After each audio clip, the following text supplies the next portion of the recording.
सोचिए एक ऐसे समय के बारे में जो बहुत बहुत पहले था। एक ऐसा समय जब दुनिया आज से बहुत अलग थी। हम लगभग 5000 साल पहले की बात कर रहे हैं। एक ऐसा दौर जो इतना दूर है कि यह एक सपने जैसा लगता है। एक विशाल और उपजाऊ भूमि में एक शक्तिशाली नदी के पानी से सींची हुई एक महान कहानी शुरू हो रही थी। यह कोई साधारण कहानी नहीं थी। यह दुनिया की पहली महान सभ्यताओं में से एक की कहानी थी। यह उस क्षेत्र में फैली हुई थी जिसे अब हम आधुनिक पाकिस्तान और उत्तर पश्चिमी भारत के कुछ हिस्सों के रूप में जानते हैं। यह प्राचीन भूमि सिंधु नदी और उसकी कई सहायक नदियों से पोषित थी, जिससे जीवन पनपने और शहरों के जन्म के लिए एक आदर्श पालना बन गया। यह सभ्यता प्रसिद्ध रूप से सिंधु घाटी सभ्यता या कभी-कभी हड़प्पा सभ्यता के रूप में जानी जाती है। यह मिस्र और मेसोपोटामिया जैसे अन्य प्राचीन दिग्गजों की समकालीन थी, फिर भी यह हजारों सालों तक दुनिया से छिपी रही। इसकी कहानी पृथ्वी और समय की परतों के नीचे गहराई में दफन थी, धैर्यपूर्वक खोजे जाने की प्रतीक्षा कर रही थी। यह 1920 के दशक तक नहीं था कि पुरातत्वविदों को इसके रहस्य मिले। शानदार शहरों के खंडहरों को उजागर करते हुए इन खोजों ने प्राचीन इतिहास के बारे में हमारी समझ को हमेशा के लिए बदल दिया। उन्होंने एक ऐसे समाज को उजागर किया जो अविश्वसनीय रूप से उन्नत, सुव्यवस्थित और अपनी सोच में आश्चर्यजनक रूप से आधुनिक था। प्राचीन दुनिया का एक सच्चा चमत्कार। इस महान सभ्यता की टाइमलाइन लगभग 3300 BCE से 1300 BCE तक फैली हुई है। जरा इस पर एक पल के लिए सोचें। ये लगभग 2000 साल तक फैली हुई। इसे परिप्रेक्ष्य में रखने के लिए यह कई महान साम्राज्यों की तुलना में बहुत लंबी अवधि है जो इसके बाद है। अपने चरम पर लगभग 2600 BCE से 1900 BCE तक यह संस्कृति, इनोवेशन और व्यापार का केंद्र था। यह विशाल सभ्यता एक बहुत बड़े क्षेत्र को कवर करती थी जो प्राचीन मिस्र या मेसोपोटामिया से बहुत ज्यादा बड़ा था। इसका प्रभाव दूर दूर तक फैला। शहरों और कस्बों का एक नेटवर्क बनाया जो साझा विश्वासों, व्यापार और जीवन के एक अनोखे तरीके से जुड़ा हुआ था। तो हम एक साथ सामने पीछे चले। हम इन भूले हुए शहरों की धूल भरी गलियों से गुजरे। हम वहाँ रहने वाले लोगों की फुसफुसाहट सुनने की कोशिश करें। उनके सपने क्या थे, वे क्या कहते थे, उन्होंने आज की तकनीक के बिना ऐसी अविश्वसनीय संरचनाएं कैसे बनाई। सिंधु घाटी की कहानी सिर्फ पृथ्वी और कलाकृतियों के बारे में नहीं, लोगों के बारे में है। यह एक खोई हुई दुनिया की खोज है, एक ऐसी सभ्यता के दुनिया एक यात्रा जिसने आबादी हासिल की और फिर रहस्यमय तरीके से गायब हो गई। हमारे की अविश्वसनीय अनकही कहानी को एक साथ जोड़ने के लिए सुराग छोड़ गई। सिंधु घाटी सभ्यता की कहानी उसके अविश्वसनीय शहरों के माध्यम से सबसे अच्छी तरह बताई जाती है। विशेष रूप से दो शहर उसकी महानता के मौन स्मारक के रूप में खड़े हैं, हड़प्पा और मोहनजोदड़ो। हड़प्पा, जो आधुनिक पंजाब, पाकिस्तान में स्थित है, खुदाई की जाने वाली पहली साइट थी।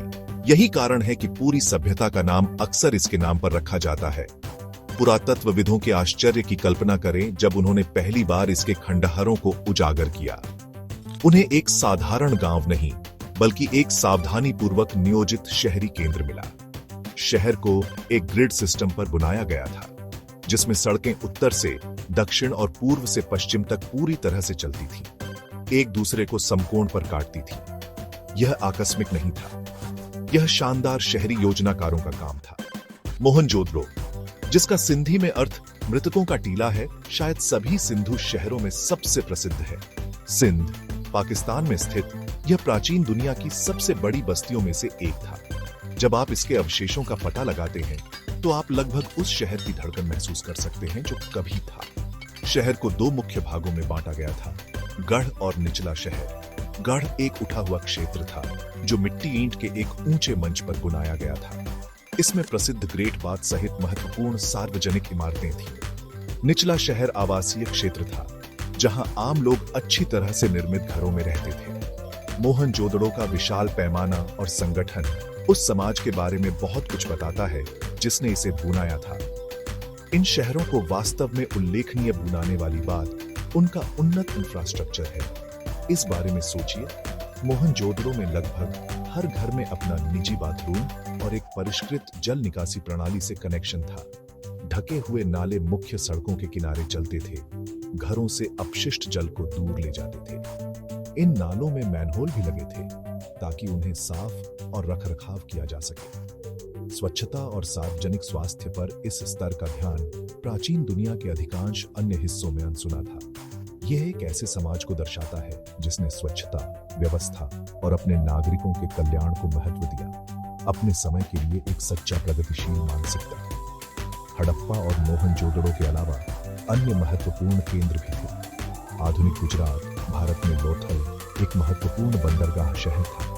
पुरातत्वविदों ने यहाँ एक विशाल संरचना की खोज की है, जिसे दुनिया के सबसे पुराने झांक गोदी में से एक माना जाता है, जो शहर को प्राचीन समुद्री व्यापार मार्गों से जोड़ता है। फिर धोलावीरा था, जो गुजरात में भी था, अपनी असाधारण जल प्रबंधन प्रणाली के लिए जाना जाता था, जिसमें वर्षा जल को स्टोर करने के लिए विशाल जलाशय थे। प्रत्येक शहर की अपनी अनूठी विशेषताएं थी, लेकिन उन सभी में एक ही शानदार शहरी योजना, मानकीकृत ईंट के आकार और सांस्कृतिक तत्व साझा थे, जो दर्शाते हैं कि वे सभी एक एकीकृत और शक्तिशाली सभ्यता का हिस्सा थे। आइए सिंधु घाटी शहर में रोजमर्रा की जिंदगी की तस्वीर बुनाने की कोशिश करें। कल्पना कीजिए कि आप मजबूत, पकी हुई ब्रिकों से बुने घर में जाग रहे हैं। ये आदिम झोपड़ियां नहीं थीं, ये उचित घर थे। उनमें से कई 2 मंजिला ऊंचे थे। घर एक केंद्रीय आंगन के चारों ओर बुने थे, जो पारिवारिक जीवन का केंद्र था। यह आंगन कमरों को रोशनी और हवा देता था और खाना पकाने, बुनाई और बच्चों के खेलने के लिए एक जगह थी।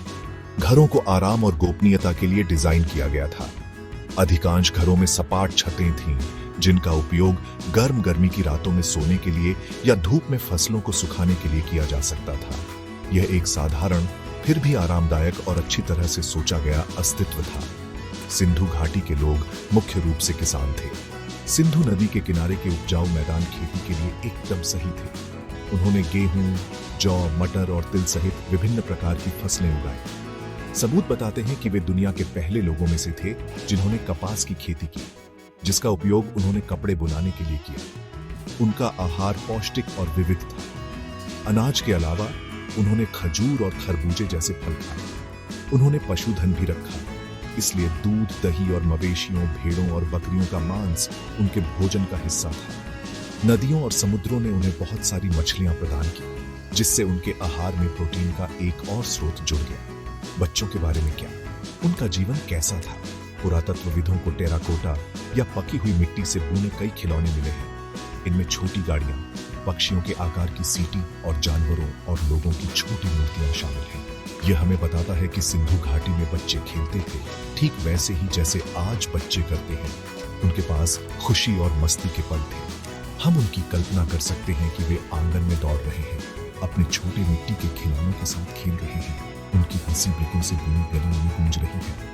इन खिलौनों की उपस्थिति हमें लोगों के व्यक्तिगत जीवन में एक मार्मिक झलक देती है और हमें दिखाती है कि यह सब केवल खेती और निर्माण के बारे में नहीं था। समाज काफी शांतिपूर्ण और व्यवस्थित लगता है। दिलचस्प बात यह है कि उनके शहरों के खंडहरों में बहुत कम हथियार हैं। यह बताता है कि वे एक अपेक्षाकृत स्थिर और अहिंसक समाज में रहते थे, जो युद्ध और विजय की बजाय व्यापार और सहयोग से ज्यादा शासित था।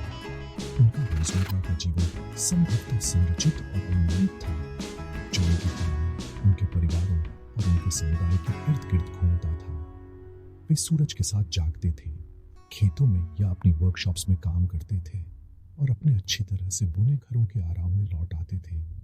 यह संरचना, समुदाय और शांत परिश्रम का जीवन था, एक लय जो सदियों तक जारसी रही। अब आइए बात करते हैं कि ये प्राचीन लोग क्या पहनते थे।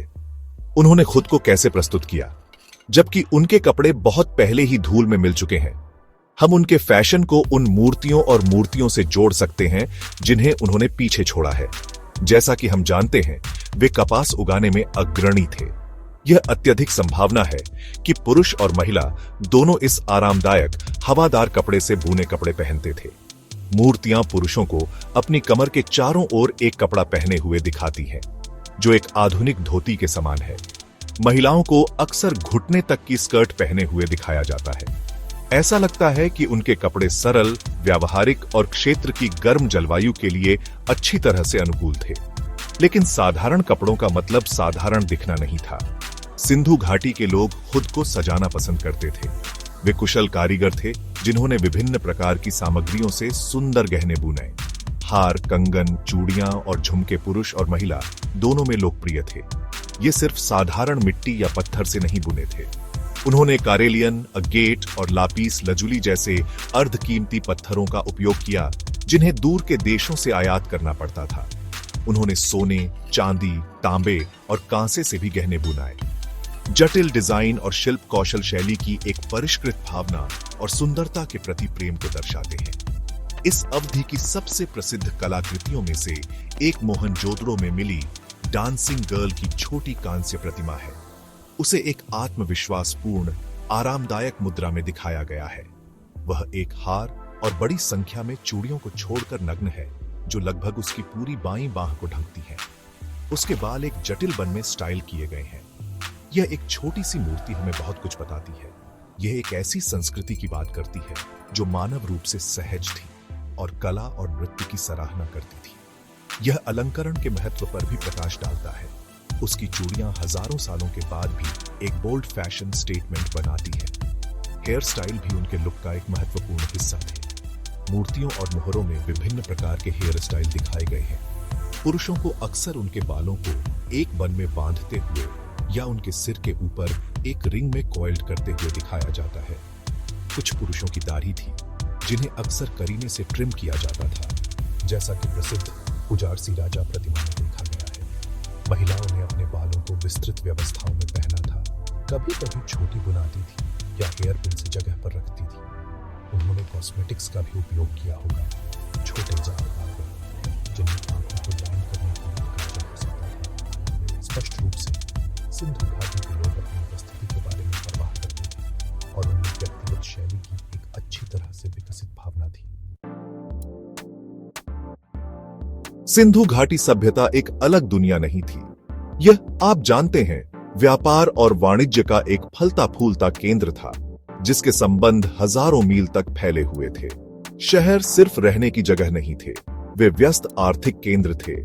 करीने से नियोजित सड़कों पर वर्कशॉप्स होते थे जहां कुशल कारीगर विभिन्न प्रकार के सामान बुनाते थे। कुम्हार, धातुकर्मी, मनका बुनाने वाले और बुनकर सभी ने एक जीवंत अर्थव्यवस्था में योगदान दिया। किसानों द्वारा उगाया गया अतिरिक्त भोजन शहरों में लाया जाता था, न केवल शहरी आबादी को खिलाने के लिए बल्कि अन्य सामानों के लिए व्यापार करने के लिए भी। उनके व्यापार का एक प्रमुख तत्व वजन और मेजर्स की एक अत्यधिक मानकीकृत प्रणाली थी। पुरातत्वविदों ने चर्ट नामक एक कठोर पत्थर से बुने बड़ी संख्या में क्यूबिकल वजन पाए हैं। ये वजन एक सटीक प्रणाली का पालन करते हैं जिसमें छोटे वजन बड़े वजन के अंश होते हैं। यह मानकीकरण निष्पक्ष व्यापार के लिए महत्वपूर्ण था। कल्पना कीजिए कि लौथल में एक व्यापारी हड़प्पा में एक व्यापारी के रूप में उन्हीं वेट्सों का उपयोग कर रहा है जो हजारों मील दूर है। इसने सुनिश्चित किया कि हर कोई एक ही पृष्ठ पर था, जिससे व्यावसायिक लेन देन सुचारू और विश्वसनीय हो गए। संगठन का यह स्तर एक अत्यधिक उन्नत और सुशासित समाज का एक और संकेत है। सिंधु के लोग महान व्यापारी भी थे जिन्होंने अपनी भूमि से बहुत दूर उद्यम किया। लोथल का बंदरगाह शहर अपनी बड़ी गोदी के साथ दुनिया के लिए उनकी खिड़की थी। यहां से उनके जहाज संभवतः अरब सागर के पार जाते थे। हम यह जानते हैं क्योंकि सिंधु की मोहरें, वे छोटी खुदी हुई पत्थर की मोहरें, आधुनिक इराक में प्राचीन मेसोपोटामियाई शहरों के खंडहरों में पाई गई है। यह इन दो महान सभ्यताओं के बीच एक फलते फूलते व्यापार लिंक का ठोस सबूत है। सिंधु घाटी ने संभवतः सूती वस्त्र, लकड़ी, मनके और शायद विदेशी जानवरों जैसे सामानों का निर्यात किया। बदले में उन्होंने अफगानिस्तान और फारस के क्षेत्रों से तांबा, सोना और लापीस लजुली जैसे कीमती पत्थरों जैसे कच्चे माल का आयात किया। यह व्यापक व्यापार नेटवर्क सभ्यता का जीवन रक्त था। इसने धन और समृद्धि लाई, जिससे शहरों को बढ़ने और फलने फूलने की अनुमति मिली। इसने विचारों और संस्कृतियों के आदान प्रदान को भी जन्म दिया। जबकि सिंधु के लोगों ने अपनी अनूठी पहचान बनाए रखी, दुनिया के अन्य हिस्सों के साथ उनकी बातचीत ने उनके समाज को समृद्ध किया होगा। एक सिंधु शहर में बाजार एक आकर्षक जगह रही होगी, एक शोरगुल वाली, रंगीन और गतिशील जगह जहां स्थानीय किसान शहर के कारीगर और विदेशी व्यापारी सामान, कहानियों और शायद अपनी अलग दुनिया की एक झलक का आदान प्रदान करने के लिए मिलते थे। ये वह इंजन था जिसने सदियों तक इस उल्लेखनीय सभ्यता को शक्ति प्रदान की। सिंधु घाटी के लोग सिर्फ शानदार इंजीनियर और व्यापारी ही नहीं थे, वे रचनात्मक और कलात्मक भी थे। उनकी कलात्मक अभिव्यक्ति उन सुंदर वस्तुओं में देखी जा सकती है जिन्हें उन्होंने पीछे छोड़ा है। उनकी मिट्टी के बर्तन उदाहरण के लिए सिर्फ कार्यात्मक नहीं थे, उन्हें अक्सर जटिल ज्यामितीय पैटर्न या जानवरों और पौधों के यथार्थवादी चित्रण के साथ काले रंग में लाल पृष्ठभूमि पर सजाया जाता था। ये डिजाइन विस्तार के लिए एक गहरी नजर और सौंदर्य शास्त्र की एक मजबूत भावना दिखाते हैं। उन्होंने ऐसी कला बुनाई जो सुंदर और उनके रोजमर्रा के जीवन का हिस्सा दोनों थी। एक साधारण पानी के बर्तन को कला के एक टुकड़े में बदल दिया। उनकी सबसे प्रतिष्ठित कलात्मक रचनाएं निस्संदेह उनकी मोहरें हैं। ये छोटे चौकोर आकार के स्टैम्प्स थे जो आमतौर पर स्टीटाइट नामक एक नरम पत्थर से बुने होते थे। उन्हें जानवरों की छवियों के साथ उत्कृष्ट रूप से उकेरा गया था, वास्तविक और पौराणिक दोनों। सबसे आम जानवर एक ऐसा प्राणी है जो एक यूनिकॉर्न जैसा दिखता है। हमें मोहरें भी मिलती हैं जिन पर बैल, हाथी, बाघ और गैंडे की छवियां होती हैं। जानवर के ऊपर आमतौर पर एक लिपि की एक पंक्ति होती है, एक रहस्यमय भाषा जिसे हम अभी भी पियाच नहीं सकते हैं। इन मोहरों का उपयोग संभवतः सामान के स्वामित्व को चिह्नित करने के लिए किया जाता था, जैसे आज एक हस्ताक्षर या एक कंपनी का लोगो। लेकिन वे कला के लघु उत्कृष्ट कृतियां भी हैं। विज्ञान और प्रौद्योगिकी के क्षेत्र में उनकी उपलब्धियां व्यावहारिक और प्रभावशाली थीं। हम पहले ही उनकी नगर योजना और स्वच्छता प्रणालियों के बारे में बात कर चुके हैं, जो सिविल इंजीनियरिंग के चमत्कार थे।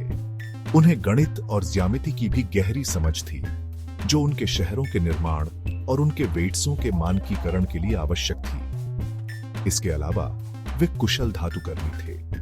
वे तांबे और कांसे के साथ काम करना जानते थे ताकि उपकरण, बर्तन और मूर्तियां बुनाई जा सके। कांसे का निर्माण, जो तांबे और टिन का एक मिश्र धातु है, उच्च तापमान पर धातुओं को मिलाने के विशिष्ट ज्ञान की आवश्यकता होती है, जो उनके उन्नत तकनीकी कौशल को दर्शाता है। उनके विश्वासों और संस्कृति के बारे में क्या, ये थोड़ा रहस्य है, क्योंकि हम उनकी लेखन को पियाच नहीं सकते हैं। हालांकि हम उनकी कला और कलाकृतियों में सुराग पा सकते हैं।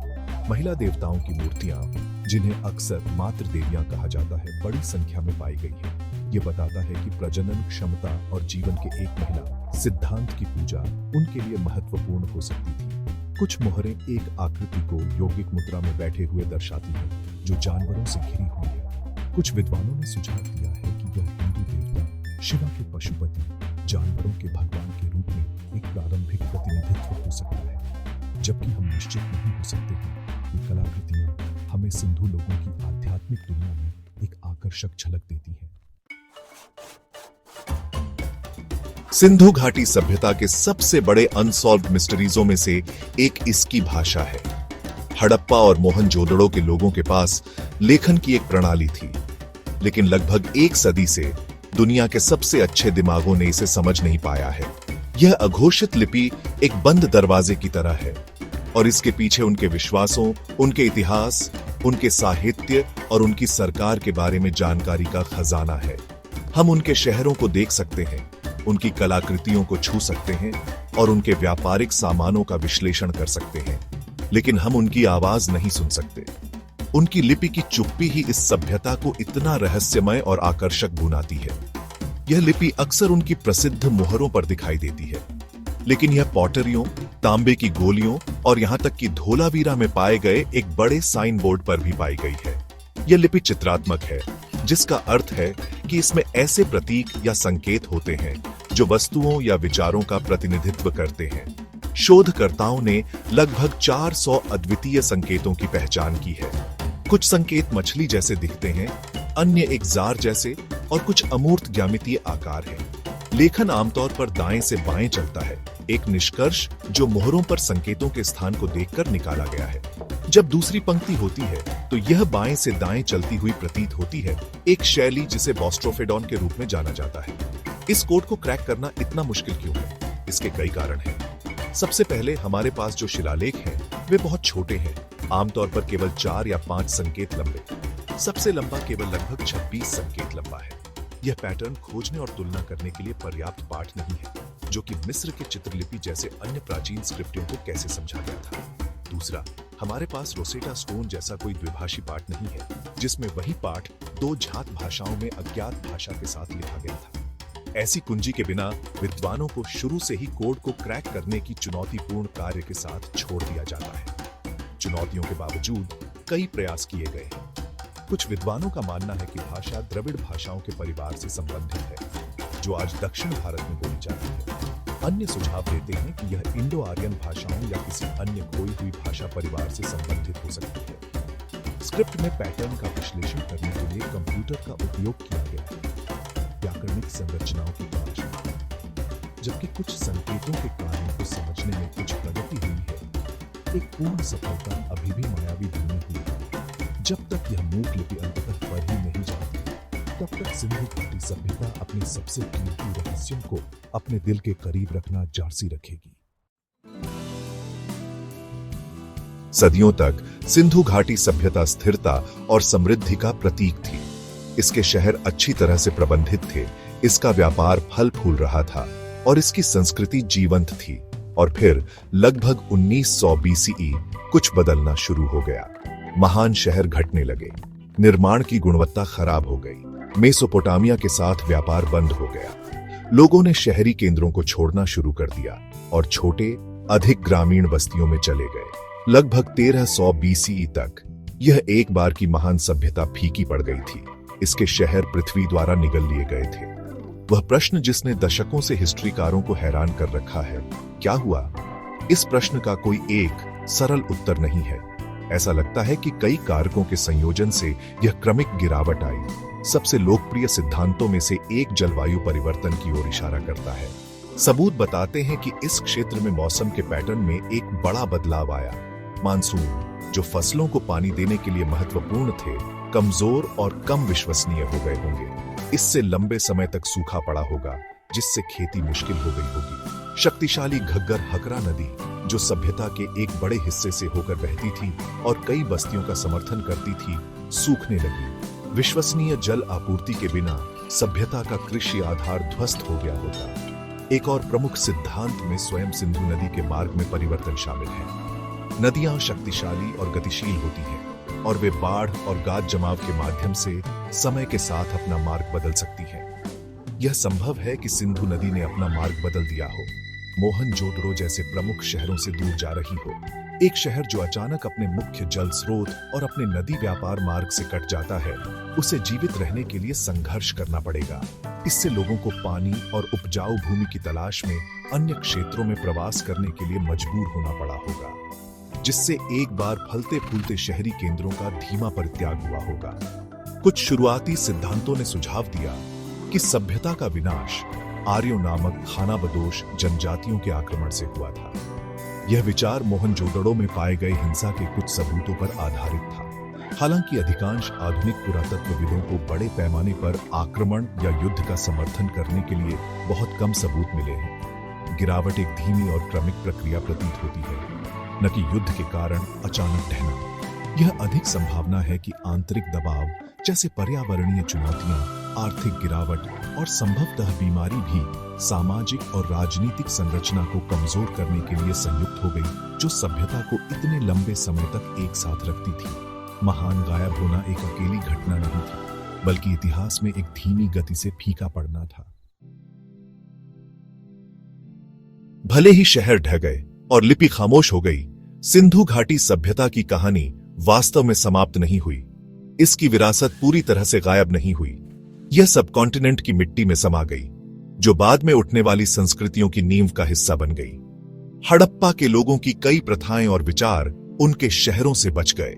उनके प्रभाव को आधुनिक दक्षिण एशिया के रीति रिवाजों, प्रथाओं और जीवन में एक सूक्ष्म लेकिन लगातार प्रतिध्वनि के रूप में देखा जा सकता है।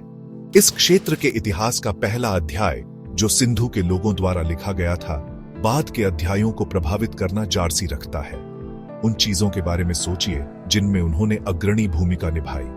उनकी कृषि पद्धतियां, जिनमें कपास और गेहूं की खेती शामिल है, सहस्राब्दियों तक सबकॉन्टिनेंट की अर्थव्यवस्था का मुख्य आधार बन गई। व्यापार और मेजर्स में उनके नवाचारों ने भविष्य के वाणिज्यिक नेटवर्कों के लिए आधार तैयार किया।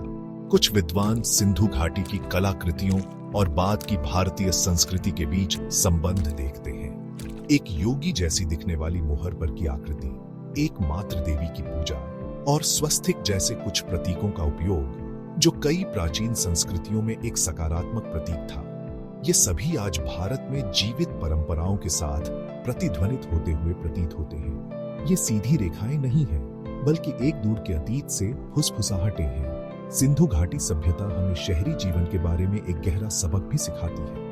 नगर नियोजन, स्वच्छता और जल प्रबंधन पर उनका ध्यान कुछ ऐसा है जिससे दुनिया भर के आधुनिक शहर अभी भी जूझ रहे हैं। उन्होंने हमें दिखाया कि एक समाज अत्यधिक संगठित और तकनीकी रूप से उन्नत हो सकता है, बिना सैन्यवादी हुए। राजाओं के लिए भव्य महलों, भव्य शाही कब्रों या विशाल सेनाओं की स्पष्ट कमी एक अलग प्रकार की सामाजिक संरचना का सुझाव देती है। शायद एक जो अधिक समतावादी थी, या एक ही पूर्ण शासक के बजाय अभिजात वर्ग की एक परिषद द्वारा शासित थी। उनकी कहानी एक महान सभ्यता का गठन करने वाले हमारे पारंपरिक विचारों को चुनौती देती है। अंततः सिंधु घाटी सभ्यता हमें उत्तर से अधिक प्रश्न देती है, और शायद यही इसका सबसे बड़ा उपहार है। यह हमें सोचने, आश्चर्य करने और कल्पना करने के लिए मजबूर करती है। यह हमें याद दिलाती है कि सबसे उन्नत समाज भी पर्यावरणीय परिवर्तन के प्रति संवेदनशील हो सकते हैं। यह हमें दिखाती है कि इतिहास कई लापता टुकड़ों के साथ एक जटिल पहेली है। जैसा कि हम आज 7 जून 2025 को खड़े हैं, हम इन प्राचीन लोगों को एक भूली हुई फुटनोट के रूप में नहीं, बल्कि मानव प्रयास की भव्य कहानी में अपने पूर्वजों के रूप में देखते हैं। उनके खामोश शहर और अनपढ़ी लिपि एक शक्तिशाली निमंत्रण है कि खोज करते रहें, सीखते रहें और उन अविश्वसनीय कहानियों को कभी न भूलें जो दफन है, फिर से खोजे जाने की प्रतीक्षा कर रही हैं।